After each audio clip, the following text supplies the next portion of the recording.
தாவேக மாநாட்டில் திரண்ட கூட்டம் ஒரு நடிகரை பார்க்க வந்த கூட்டமாகத்தான் பார்ப்பதாகவும், பாஜகவை கொள்கை எதிரி என சொல்லும் விஜய் அவரது கொள்கை என்னவென்று சொல்வதில்லை எனவும் தமிழிசை சவுந்தரராஜன் காட்டமாக விமர்சித்துள்ளார். சென்னையில் செய்தியாளர்களிடம் பேசிய அவர், தாமரை இலையில் தண்ணீர் ஒட்ட வேண்டிய அவசியம் இல்லை என்றாலும் அந்த தண்ணீரில்தான் தாமரையே மலர்கிறது என்றார். விஜய் பேச்சு முழுக்க முழுக்க அவரது முதிர்ச்சியின்மையையே காட்டுவதாகவும் அவர் சாடினார்.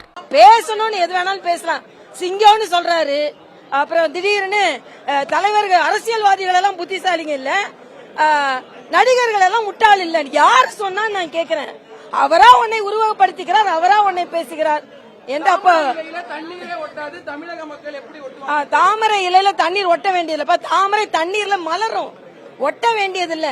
அதனால ஒட்ட வேண்டியதுல ஓட்டு வரும். அதனால தமிழகத்தில் தாமரை தண்ணீரில் மலரும், ஒட்ட வேண்டியதில்ல. அதனால அடிப்பதான் உங்க சின்னம் எது, எதுவும் ஒட்டிக்கிட்டு இருக்கீங்க, இப்படி நிச்சயமற்ற தன்மை வைத்துக் கொண்டு பேசிக் கொண்டிருக்கிறீர்கள். ஆனாலும் தம்பி விஜய் அவர்கள் இன்னும் அரசியல் தலைவராக மாற வேண்டும் என்று எனது வாழ்த்துக்களை தெரிவித்துக் கொள்கிறேன்.